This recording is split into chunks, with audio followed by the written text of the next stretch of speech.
Olá! Hoje a gente vai falar sobre uma mudança, olha, profunda na educação aqui no Brasil.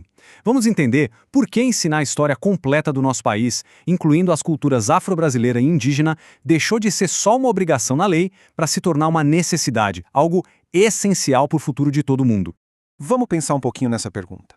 Imagina só crescer aprendendo uma história do Brasil que simplesmente ignora a contribuição fundamental de povos inteiros. Pois é justamente esse buraco, essa história contada pela metade, que uma nova forma de pensar a educação no nosso país quer corrigir de vez. E olha, essa transformação toda não é só uma sugestão não, tá na lei. Então, bora entender direitinho que base legal é essa que colocou a mudança no papel. Essa jornada começou lá em 2003, com uma lei que tornou obrigatório o ensino da história e cultura afro-brasileira. Aí, em 2008, essa regra foi ampliada para incluir de forma bem explícita os povos indígenas. E não parou por aí. Em 2015, vieram novas diretrizes para reforçar ainda mais essa valorização. Ou seja, é uma conquista que vem sendo construída, sabe? Passo a passo. E o coração dessa mudança toda está no artigo 26A da LDB, a nossa Lei de Diretrizes e Bases da Educação. O texto não deixa dúvida, gente. Não é uma sugestão, não é um se quiser. É uma obrigação para todas as escolas do país, públicas e particulares. E é super importante entender que essas leis não caíram do céu, né? Elas são o resultado de décadas de muita luta, de muito ativismo, por isso que são uma conquista gigante para os movimentos sociais. É o reconhecimento oficial de que essas culturas são pilares na formação do Brasil. Só que, claro, ter a lei é só o começo da história. Para colocar isso em prática de verdade, não basta só botar uns capítulos a mais no livro, né? O que a gente está falando aqui é de uma verdadeira revolução na forma de ensinar.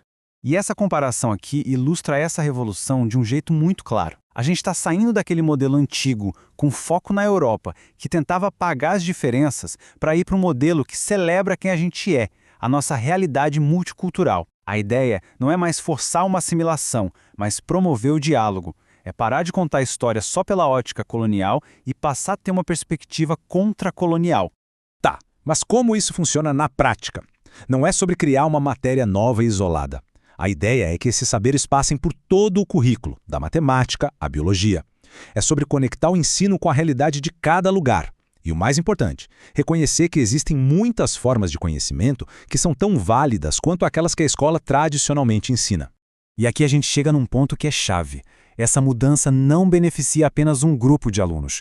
É uma transformação que, no fim das contas, enriquece e fortalece a educação para todo mundo, sem exceção. Essa citação resume a ideia perfeitamente. Entender a história e a cultura afro-brasileira e indígena não é um assunto só para negros e indígenas, diz respeito a todos nós. É a base para formar cidadãos que possam construir uma democracia que de fato se reconhece e se orgulha de ser múltipla. E os benefícios vêm em cascata, olha só. Para os alunos negros e indígenas, isso significa a reparação histórica, o fortalecimento da identidade e aquele sentimento de pertencimento. Para os alunos brancos, é a chance de ter uma educação completa e honesta sobre o próprio país. E para todo mundo, para o Brasil como um todo, é o caminho para a gente se tornar uma nação que vê sua maior força justamente na sua diversidade. E, gente, é crucial entender que não estamos falando só de história, de coisa do passado. A gente está falando de saberes vivos, riquíssimos e muito atuais. Ter acesso ao conhecimento dos povos originários, como o pensamento de Ailton Krenak, por exemplo, não é só um direito, é uma peça essencial para uma educação que queira preparar os jovens para os desafios reais do nosso tempo. Mas, como a gente bem sabe, uma coisa é a lei no papel, outra coisa é a vida real, né? Trazer isso para a realidade de milhares de salas de aula pelo Brasil, bom, aí o buraco é mais embaixo. Os desafios são enormes. E aqui temos um exemplo que, olha, é gritante. A principal ferramenta que o Brasil tem para acompanhar suas metas de educação, o painel do PNE, simplesmente não tem um indicador específico para monitorar se essas leis estão sendo cumpridas. E aí fica a pergunta, né? Se a gente não mede, como é que a gente vai garantir que aconteça? E não é só a falta de monitoramento, não.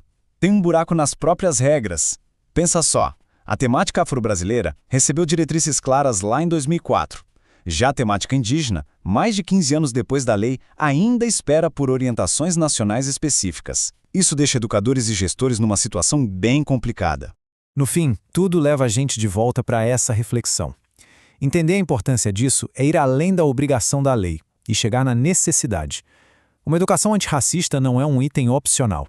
É a condição para a gente ter uma educação de qualidade de verdade no Brasil. É o único caminho para um futuro mais justo. A pergunta que fica não é só como podemos fazer, mas sim por quanto tempo a gente vai aceitar chamar de qualidade uma educação que se recusa a enxergar o Brasil por inteiro.